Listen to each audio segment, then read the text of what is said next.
Yo, what's up?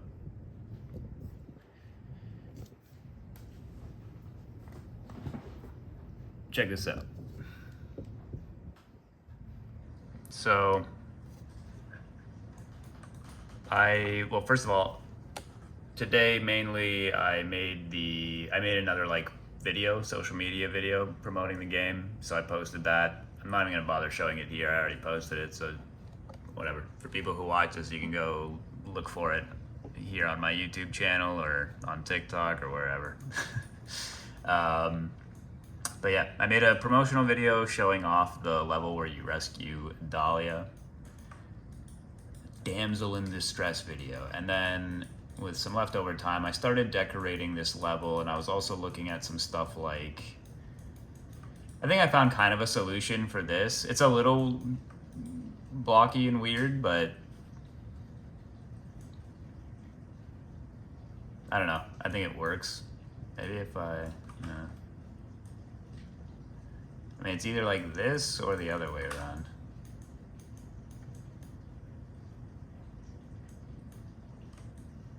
I don't know. Maybe I'll get Amanda to adjust this a little bit to make it fit more, but I think this piece actually can work all right for this. And then you got this, and then you got some new pieces, and like this little like dummy down here, and I decorated the first couple of rooms properly, so just playing around with some stuff. Really all I gotta do tomorrow is decorate the rest of this, and then the whole level will be done. I think I can get that all done tomorrow.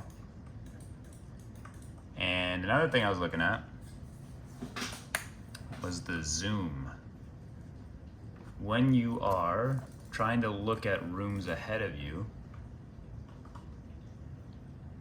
so what I added, as you can tell, is I make it zoom out now, so it doesn't just look further, but it zooms out significantly so you can see much further away, although I do have to you can see at the edge there on the far right side, the guys are popping in and out. That's like an optimization that I did, so I need to fix that. I'm actually not really sure why they pop in like that, because oh, maybe because they're too far.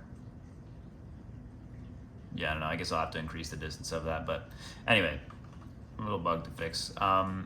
But yeah, so I think this gives you like, this does a way better job of letting you look forward. And then this inspired another idea in me, which was maybe I can make it so that I'm gonna add a button that just like pulls out completely and lets you see the entire map all at once. And that way you can plan your route ahead of time if you want to. I think that'd be something cool.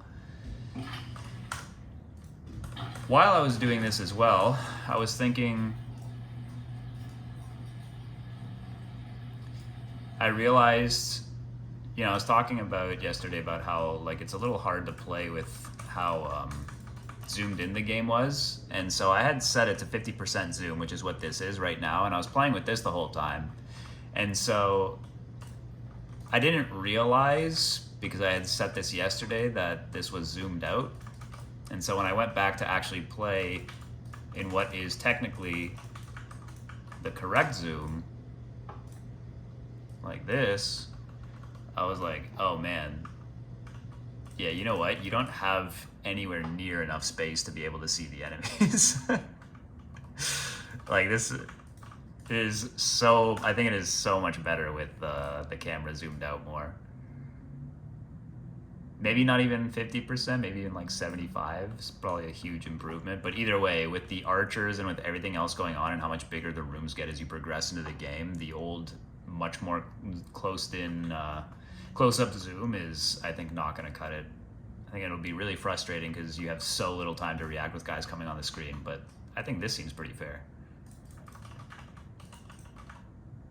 And with the zoom out to be able to look ahead, I think it'll be perfect. And then on top of that, add that like map button or something that lets you zoom all the way out, and I think we're good. This guy keeps floating here, I've noticed. I don't know why that's happening. Maybe there's this, I don't know. I'll have to take a look at that. But yeah, so just messing around with some stuff today and getting a little decorating done, and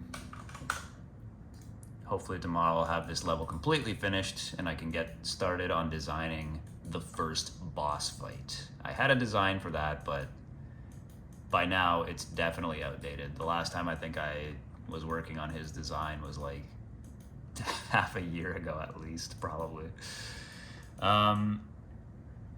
What else did I want to say here? Oh, right. I just wanted to quickly look at what the deal is with.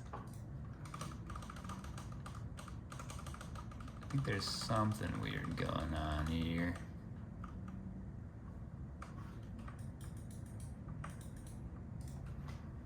Hold on, I just want to see.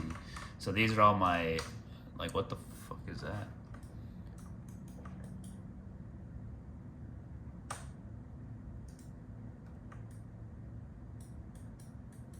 The hell? So these are what I call elevation setters, which are, they're triggers that determine whether or not to move something to a higher or lower Z value. That's how I create the 3D depth effect that I have. So I'm just wondering why that dude that I killed, his body ends up floating over here. It suggests that it's like he's on top of something, but he clearly shouldn't be. I don't know if that's just him overlapping with the last stair step, but I don't think so. Yeah, like this is elevation 0, which is the main floor, so there shouldn't really be a problem there. And it looks like he's way up high, so there's definitely something weird going on here, I think. So let's, just wanted to quickly check that. So there's this. I don't know what the fuck this is. This is on the elevation of the 2nd floor, but I don't know why this is here. Like, it's in the middle of these 2 roofs. So we'll come back to that. That's kind of weird. Okay, so this is the main 2nd floor setter, which does not go down there, so that's fine. And this is the 1st floor, which has an elevation of 0, which is correct. Okay. And then this is also the 1st floor. And then these are all the steps on the staircases.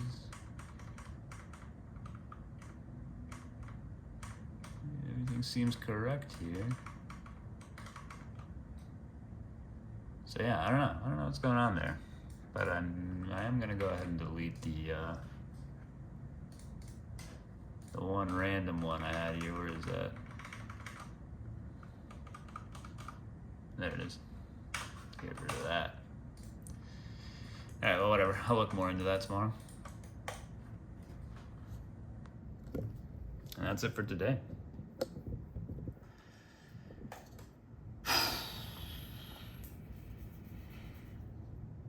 Yeah, looking forward to finishing that up tomorrow. Let me submit that too real quick to my source control.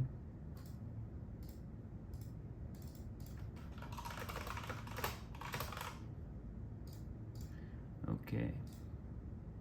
And also make a note to fix the bug with enemies popping in and out when using the new look far feature. All right. So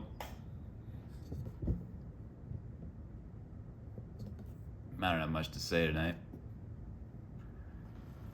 I was playing a little Counter-Strike, and by Counter-Strike I don't mean Counter-Strike 2. I mean Counter-Strike 1.6 and Source. And the nostalgia really brought me back to those old days of just seeing people playing on a regular server, no matchmaking, no microtransactions, no skins, and people are just playing for the fun of it, and there's no hyper competitive nature to it, and no one cares, and everyone's just like bucking around and joking around with each other. It's nice to see that there's still people playing those older games, and it specifically seems to be those kinds of people who I guess have a similar mentality to me, where they hate all this modern way of how multiplayer games are designed, and so they're intentionally playing these old games where there's just nothing to play for other than the pure fun of it. So I might indulge in that a little bit more when I have maybe just a tiny bit of free time after working each day. Not all the time, but here and there.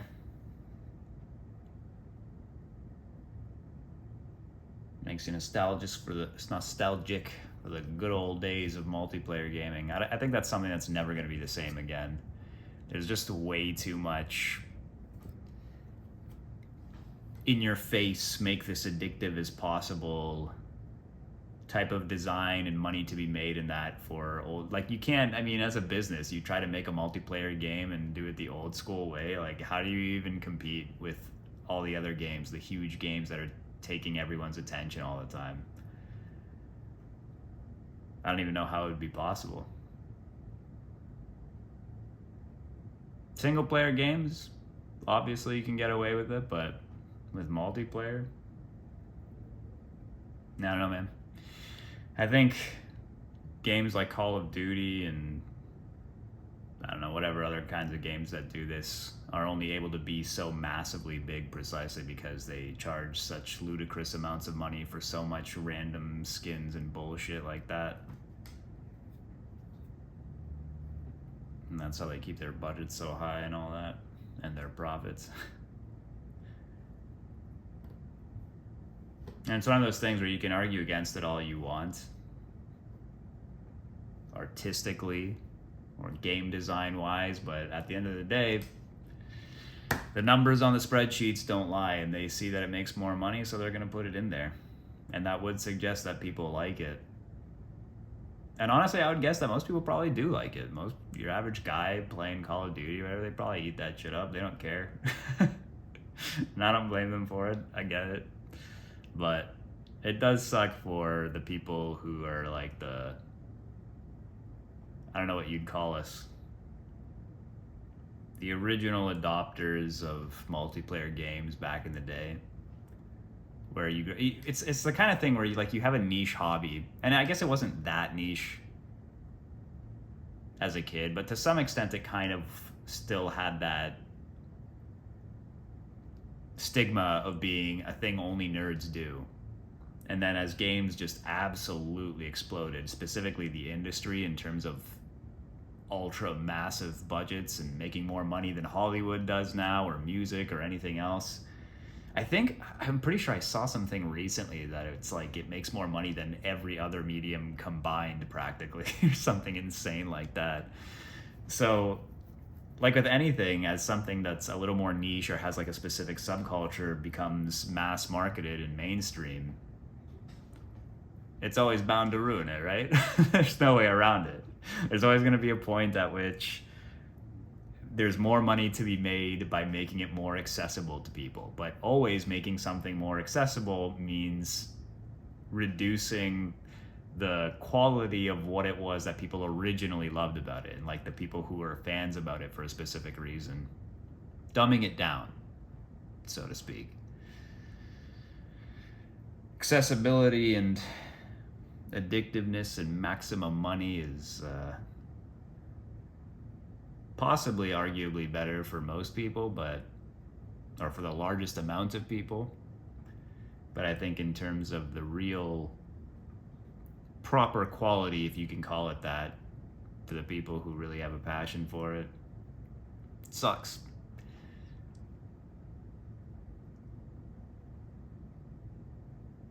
And it puts a pressure too on people like myself, where like even if I go, for example, like I did now, and I played the old Counter-Strikes, just so many people play the new ones that there's still not much to do there. Like what I mean is there aren't a lot of populated servers. You're restricted to like the one or two servers that people are still playing on. And so whatever the guys who run those servers decide they want to play, like that's how you got to play, you know what I mean?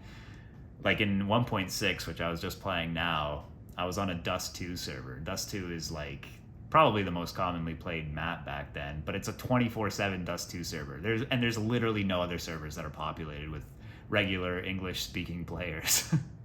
So even with people who stick to those old games and play them, like the communities now are so incredibly small because so many people are pressured, even if they prefer the older way of games, into playing the newer ones for all kinds of different reasons.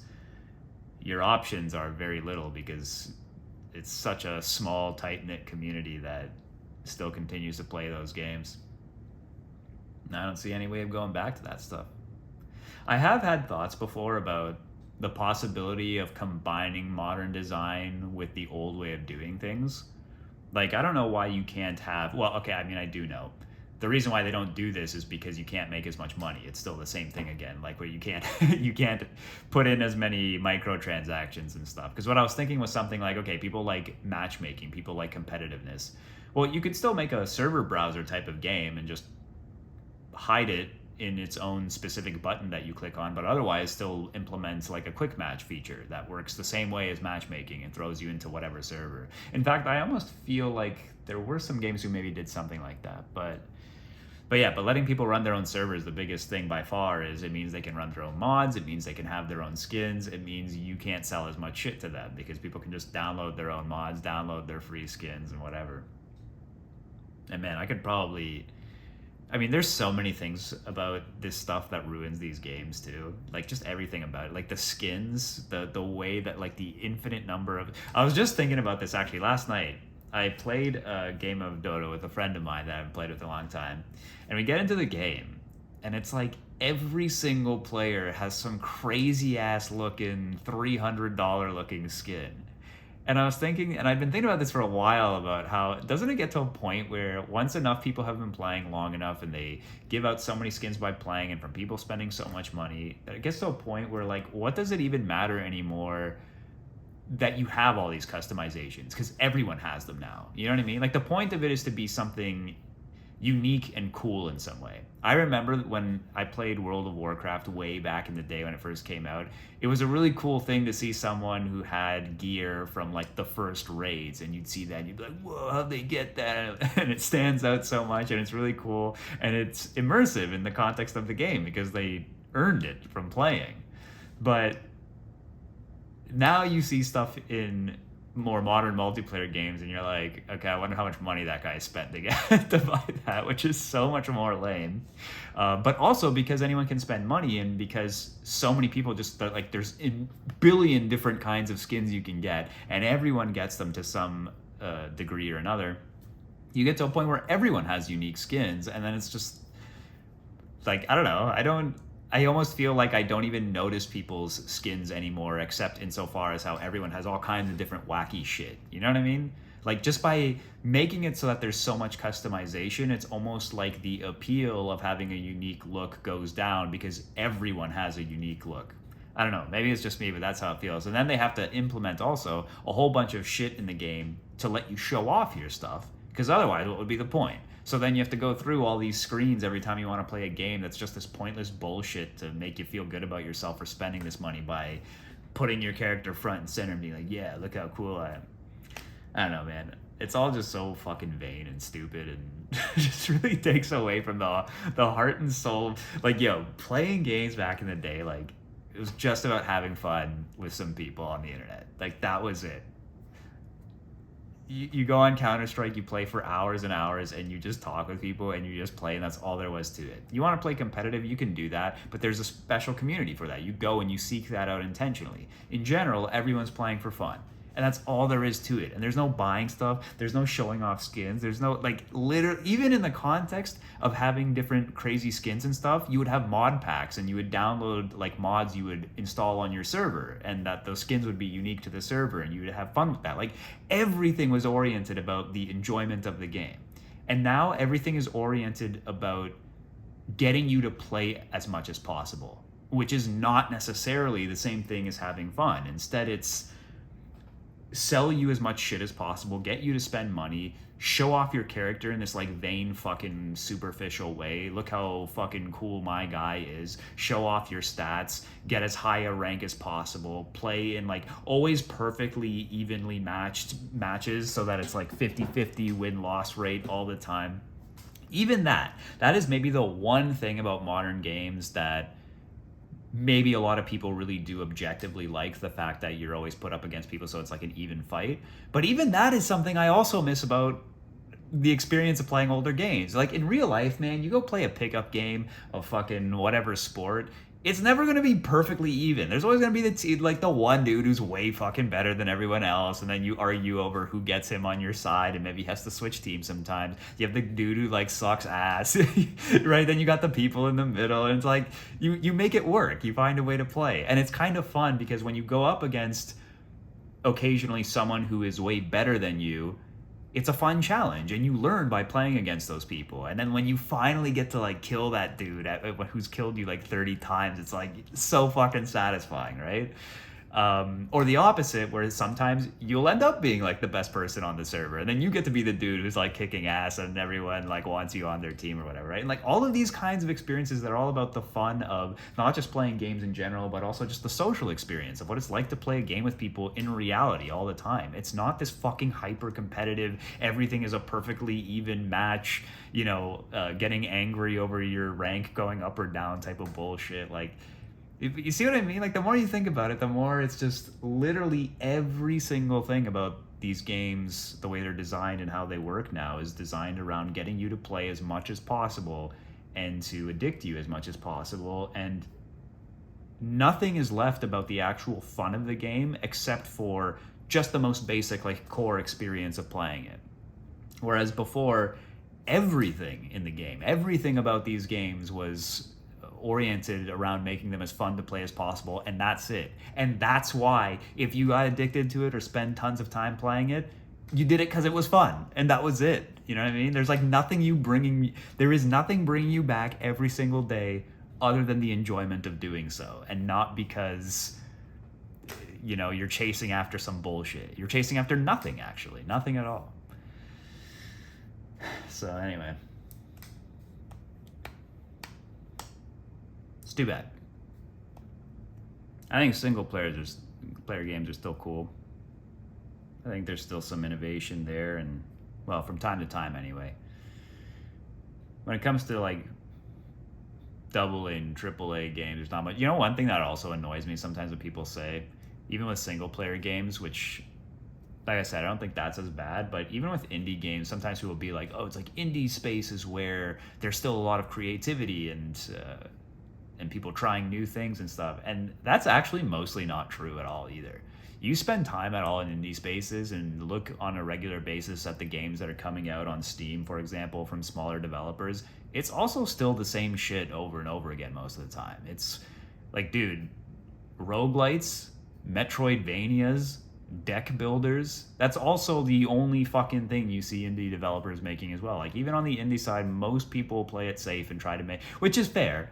It's the safest way to make money, especially in like an increasingly saturated and competitive environment. But yeah, I don't know. And I think that's another element of games being like more and more mainstream and less niche, is that in the past, it being more niche, I think, makes people a little more interested in the experimental aspects of it. Whereas making it more mainstream, again, you want it to be more accessible, so games have to be generally dumbed down, and you want to keep feeding people with things they already know. So, I mean, look, and I'm saying all this, but like, look at me here. I'm even doing the same thing, right? Like, I'm making the game I'm making right now because I was like, well, I gotta make something that has like the highest chance of actually making me money, so that I can go and make the more unique experimental stuff that I want to do, right? If I was afraid that if I just throw myself completely into just doing whatever I want to do, well, I might just end up losing my money and then I'm completely screwed, which ironically might end up happening anyway. So we'll see, I guess. But I do think for sure, I think having gotten to where I'm at now, and I don't regret making this game at all. I mean, I love what I've made here, and I'm really excited to see how it ultimately pans out in the long run. But I do think after this project that I'm just gonna, my whole mentality now is just do what I want and make the art I feel like I'm supposed to make, and whatever happens, happens. I think after this project, regardless of how it goes, I think from now on I'm just always going to make exactly what I want to make, and if it screws me over financially, whatever. I'll figure it out. I'll get a side job or some shit. I'll figure something out, but yeah, man, I don't know. The more I reflect on things and the more I think about how I feel deep down about media in general nowadays, and especially on social media and the way people advertise themselves and everything, I just fucking hate the homogeneity of everything and the need to constantly be trying to do things in a way that's like, appealing to the lowest common denominator, getting people to click as much as possible, all this kind of shit. So as much as possible, I want to try to just cut all of that out completely, do exactly what I want to do, and not give in to the pressure to conform in order to succeed.